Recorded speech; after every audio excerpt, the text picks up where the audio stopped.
siempre se puede un poco más.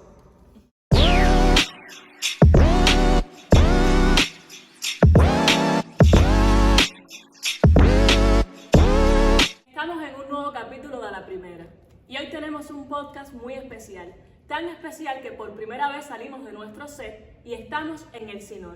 Por aquí han pasado importantes figuras del teatro de nuestro país. Por ejemplo, mi invitada del día de hoy, una mujer de impulsos, una mujer con muchas preguntas, con muchas respuestas, una mujer a la que amo escuchar y con la que tenía muchas ganas de conversar. Gracias por estar con nosotros, Nara Mancilla. Muchas gracias a ustedes, qué belleza. Este podcast siempre empieza con una pregunta. ¿Entraste a Lisa a la primera? Sí, a la primera. ¡Bravo! Primero que todo, para romper el hielo, quiero que me respondas esta pregunta. ¿Quién es Nara? Bueno, no sé, uno no sabe mucho tampoco, pero creo que, a ver, no sé, soy una persona que quiso estudiar teatro, que le gustaba escribir desde muy jovencita, así adolescente, que ama su patria. Bueno, no sé, que me gusta, que sé, la idea de belleza, que después Elisa creo que también me transformó bastante, me dio, creo que mucho sentido del humor, la escuela, me rompió la cabeza también en muchos sentidos, porque uno venía de una enseñanza, bueno, más convencional, más regular. Creo que soy una persona que sus compañeros, sus compañeras, los maestros, los que fueron alumnos, tanta gente que ya uno ha conocido, me parece también que me han influido mucho, que me importa mucho el otro, la otra persona con la que trabajo, con la que ya puedo armar algo. Y también creo que soy una persona muy familiar, que soy muy de mi familia, digamos, que me interesa mucho esa idea de hogar, lo que las mujeres hacemos y construimos adentro de nuestros hogares, ¿no? Nara, quería saber qué significa para ti este lugar. ¿Por qué hemos decidido trasladarnos hasta aquí, hasta el Sinor? Porque Lisa fue tu escuela. Aquí estudiaste, después fuiste maestra. ¿Qué significa para ti regresar? Muy emocionante. Hoy es la segunda vez que regresamos. El primer día las vi en la puesta de manualidades, en lo que era mi aula de voz y dicción en segundo año. Estamos hablando del año 89, pienso. Y ahora este lugar también era un lugar que en mis tiempos era un lugar concurrido. Me acuerdo, tengo una foto de estar en este lugar en uno de los festivales de la creación. Yo tenía el pelo muy cortico y me acuerdo que había un panel donde estaba Roberto Blanco, Iván Tenorio, había otras cosas así. Yo estaba en primer año. Así que bueno, este lugar es un lugar de concurrencia, de encuentro y también mágico porque pese a todo, pese a la ruina y a la vandalización de la facultad, está muy parecido a como era. Yo conocí tu trabajo cuando empecé en el estudio teatral La Chinche y Lisset nos mostró el texto de Charlotte y por primera vez lo leí y fue para mí un descubrimiento porque nunca había visto ese tipo de escritura y creo que así nos pasó a muchos de los que estábamos en el proceso y a otros estudiantes que también estuvieron cerca del proceso, ¿no? Entonces, ¿qué significó para ti, después de tanto tiempo, regresar a Lisa en un proceso académico con la obra Charlotte Corday y luego también el trabajo que hicimos con el libro Manualidades que le dedicaste a Emilia? ¿Qué sensación te causó ese regreso también a partir de nosotros? Sí, muy bello, siento mucha gratitud, es un sueño, porque uno dice qué bello que el texto, yo no estudié dramaturgia, estudié teatrología, pero cuando enseñé dramaturgia, que fueron como 6, 7 años más o menos, me daba cuenta que también, como pasaba con la clase de actuación, el seminario de dramaturgia es también un seminario de crítica, ¿no? Que hay mucho como pensamiento crítico circulando, entonces de alguna manera es una gran felicidad porque uno dice, uno quiere también ser leída por los contemporáneos, ¿no? Entonces, Claro. bueno, igual es un texto que tiene ya, ¿cuántos? 22, 23 Sí, años eso lo escribiste escrito. antes de que yo naciera. Exacto, así que ya uno no es ninguna, yo tengo ya 55 años, no es que soy una autora emergente ni mucho menos, pero de todas maneras cuesta a veces mucho que determinadas dramaturgias, que determinadas teatralidades ocupen un espacio un poquito menos marginal. Entonces, bueno, eso depende mucho del contenido académico también, bueno, cómo se enseña la dramaturgia cubana de los últimos años, ¿no? Cómo le habla el teatro al país, al contexto y a la propia historia del teatro, porque uno cuando escribe le está hablando, bueno, a la actuación, uno le está hablando al espacio escénico, uno le está hablando a los gestos, uno le está hablando a sus maestros, ¿no? A lo que leyó. Entonces, siempre son las obras siempre están pensadas con otros, en un contexto que es un presente y también un futuro posible, ¿no? Uno quiere de alguna manera, bueno, cambiar las cosas, ¿no? Creo que de ahí también viene como este gesto como de vanguardia, ¿no? Que uno siempre quiere ser de alguna manera un artista que, bueno, que cambie un poco las cosas, que proponga nuevas derivas, ¿no? Hablabas al principio de que también fuiste maestra de dramaturgia, ¿no? Y ahora también hablabas de cambiar las cosas. Esto me lleva a una duda que yo tengo desde que empecé en Elisa, porque siempre escuchamos hablar, no, los novísimos. ¿Qué son los novísimos? Claro. ¿Quién mejor que tú para explicar qué son los novísimos? Bueno, los novísimos yo creo que se constituyen así con ese título, me parece que es un gesto también editorial. Desde Tablas al Arco tuvo mucho que ver una generación de teatrólogos, compañeros de esa generación de dramaturgos, que lideró Joaín Hernández. Entonces, bueno, sale ese libro que causó determinado impacto, y bueno, también digamos que es un libro, es un gesto también de Elisa. En esos momentos, que era el principio de los 2000, yo creo que es un libro que sale en el 2009, digamos que esta escena de textos más poéticos, menos narrativos, no aristotélicos, tomaba un poco el espacio, también porque la política de Tablas al Arco fue apoyarlo, darlos a conocer. Entonces fue un momento de mucha visibilidad, que no quiere decir que esos textos todos llegaron a escena, ni mucho menos, pero sí, yo creo que nosotros como cubanos, nuestro gremio, digamos Cuba Teatral, tiene esa particularidad en que la publicación ha sido muy importante, sobre todo en los últimos años. Es decir, para muchos de nosotros, publicar una obra casi equivalió a llevarla a escena. ¿No? Entonces también porque leemos teatro, porque hay un movimiento en relación a los libros de teatro que a lo mejor no ocurre en otros lados, ¿no? Durante muchos años ha sido muy importante el libro de teatro, las revistas de teatro. Hemos estudiado por las revistas de teatro, por tablas, por conjunto, por ejemplo. Entonces, bueno, creo que los novísimos, yo en ese momento, digamos, fui como profesora de algunos de ellos, ¿no? También Abel González Melo, éramos como los profesores junto a Raquel Carrió, que estábamos dando clases a ese grupo de dramaturgos que emergió. Justo hablabas de la revista Conjunto, y es una revista publicada por Casa de las Américas, un lugar donde trabajaste durante varios años. Quiero que me hables sobre esa experiencia, sobre cuánto aportó en ti, porque es una revista que visualiza también el teatro latinoamericano. Sí, para mí fue fundamental. Yo trabajé cerca de 15 años, primero como redactora, después como jefa de redacción, pero bueno, éramos una redacción de 2, de 3 personas. Esta revista Conjunto, como tú dices, es una revista latinoamericana que fundó Manuel Galich en el año 64, que sale o salía... salían 4 números al año, es decir, de frecuencia trimestral.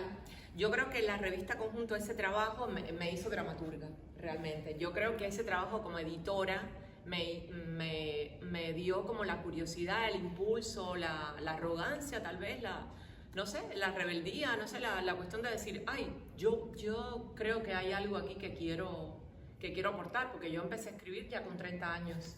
Cumplido. Es una revista no producida desde una academia, no desde el ámbito universitario, que ahora parecería que las publicaciones culturales solo salen desde las universidades. Eso me parece una pérdida tremenda, es decir, se ha perdido como la autonomía del centro cultural, ¿no?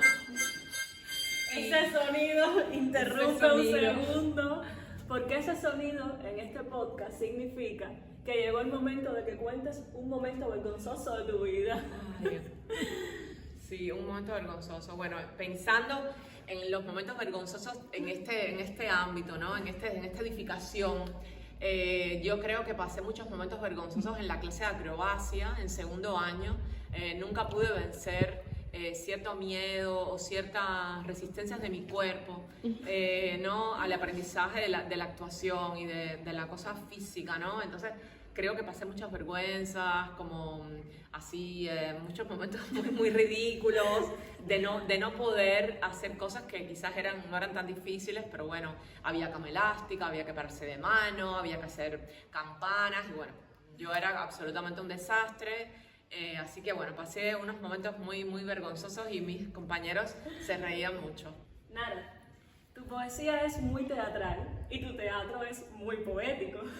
¿Qué te consideras tú, poeta o dramaturga? A ver, yo creo que yo escribo dramaturgia. Me parece que la palabra dramaturgia me parece muy potente, muy llena como de oficios y es una palabra que es como puro diseño, ¿no? Tiene que ver con el orden, tiene que ver con lo estructural, tiene que ver también con ¿no? con algo también medio ingenieril, ¿no? Que uno puede hacer en relación a los textos, ¿no? Las partes, ¿no? Incluso como en la diagramación de los libros. Entonces, bueno, estoy un poco atravesada por esas dos zonas, como tú bien dices, así que me parece, bueno, que hay algo dramatúrgico en los libros de poesía, que un poema es como dependiente de otro, ¿no? Que ahí se necesita también de un lector. Y dentro de un mismo poema hay como varias ideas y una idea tiene que ver con la otra, pero también está distante. Es algo muy loco, con muchas. Yo pienso que tu escritura es como de muchas sensaciones. Ay, sí. De muchas sensaciones. Uno lee y tiene muchas sensaciones. Bueno, cambiamos de set para la sección porque hay que aprovechar que estamos en el CINOR. Y te explico la sección de este día. Consiste en que yo te voy a decir frases que tienes que completar, pero si son frases conocidas, no las puedes completar con lo que se conoce. Es con lo primero que se te venga a la cabeza. Ay, hay que poner el tiempo. ¿Listo? Me muero por estar A solas, La risa es contagiosa. Si la vida te da limones. Recógelos, Los amigos. que se vayan. Estoy esperando. Un bebé, Quiero decir. adiós. Cuando el río suena. Poca agua, No sueño. con tanques llenos de agua. Trae tu propio. Traes tu propio termómetro. Si tú saltas. Yo salto. ¿Qué vienes a buscar?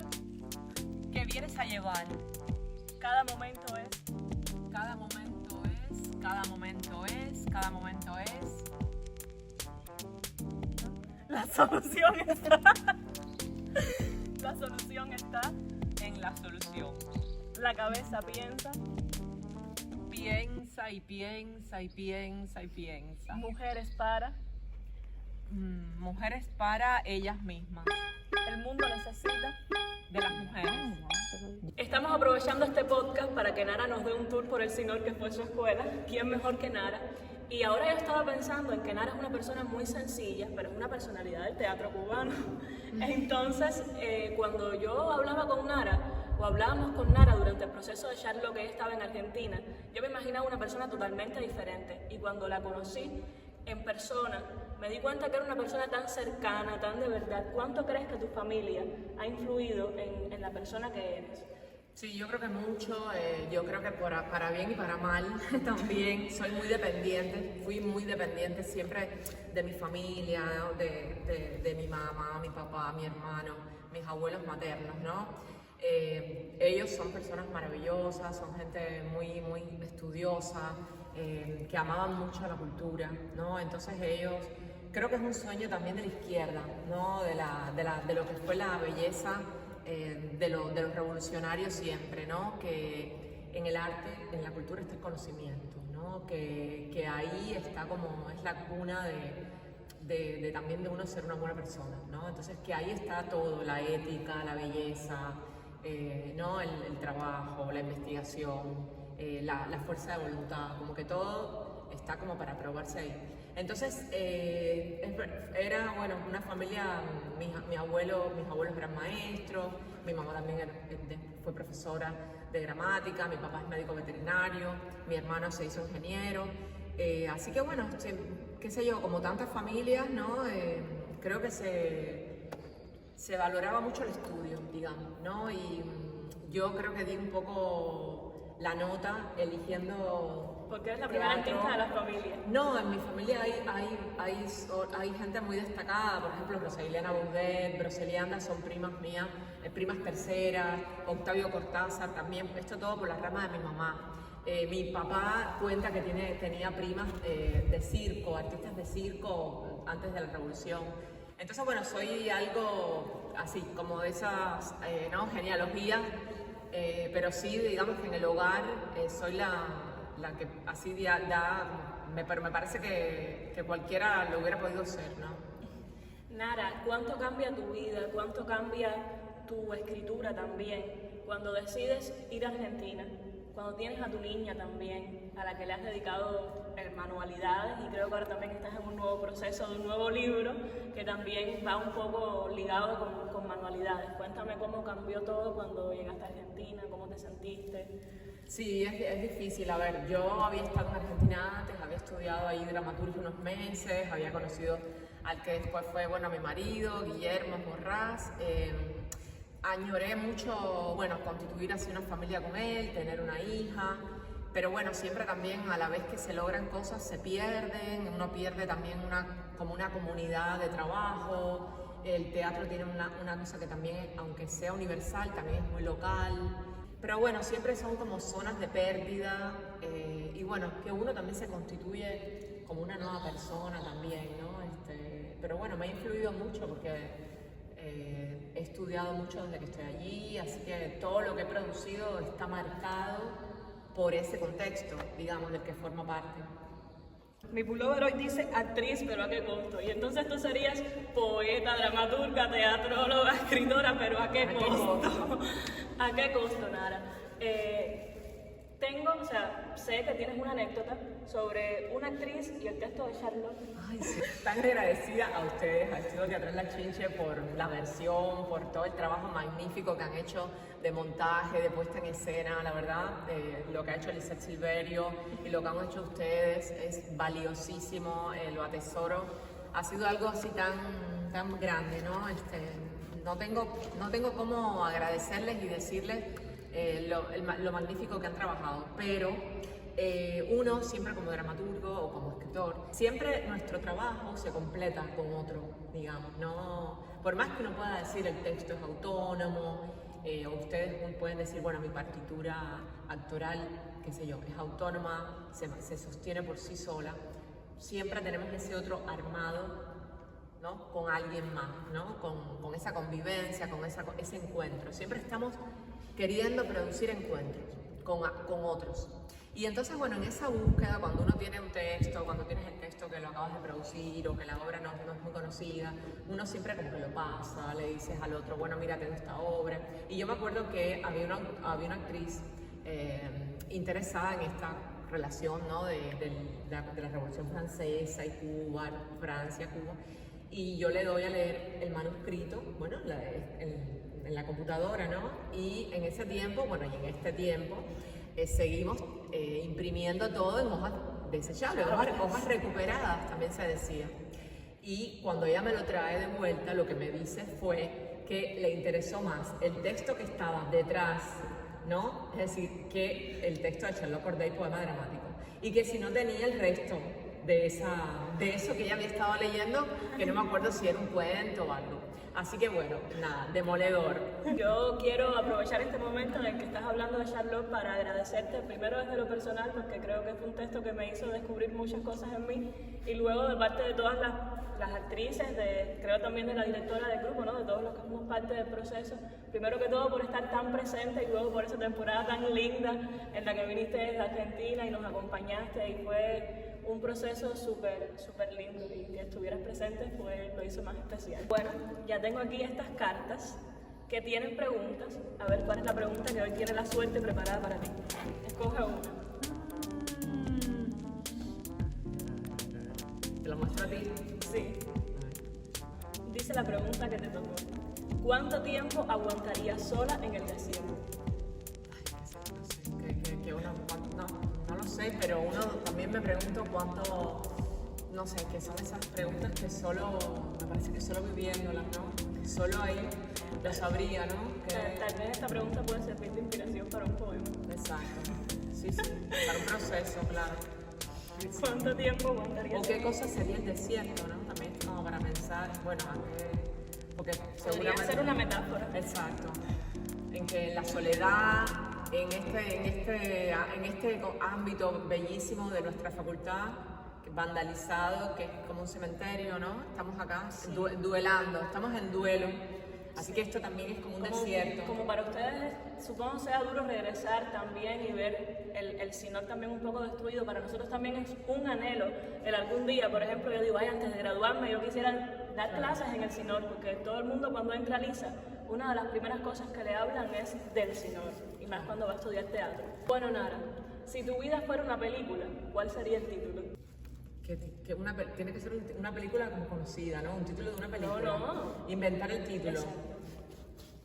La incertidumbre y qué más. Si fueras un color.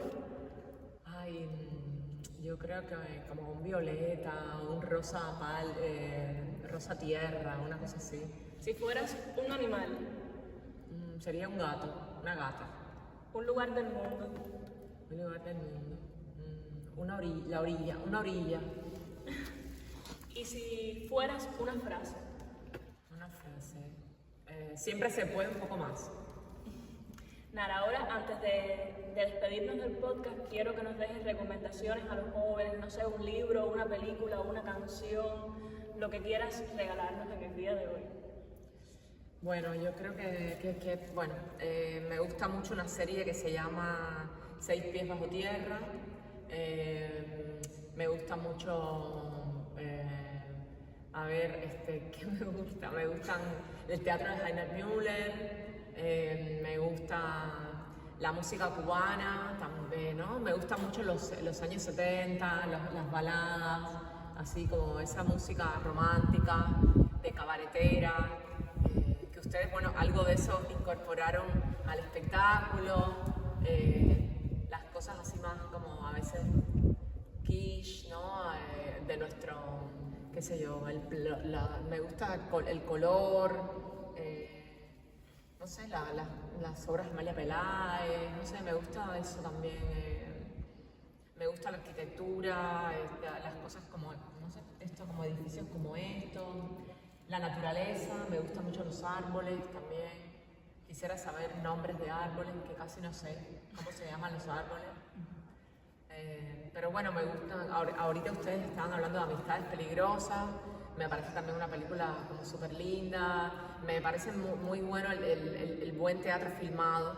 Por ejemplo, de Ariane Mushkin, 1789, la propia Marazade, de Peter Brook. Me gusta mucho. Creo que les recomendaría, bueno, toda esa zona en que el teatro se muestra, a lo mejor no tan directamente, ¿no? Sino a través, aparentemente, en forma de cine o de una revista o de un libro o esos pequeños gestos del teatro que uno encuentra hasta en una conversación, ¿no? Algo así me parece que está bueno. Bueno, creo que con este podcast acabamos de materializar una de las cosas que nos propusimos desde que hicimos el primer trabajo de mesa de A la Primera, que fue tenerte aquí con nosotros.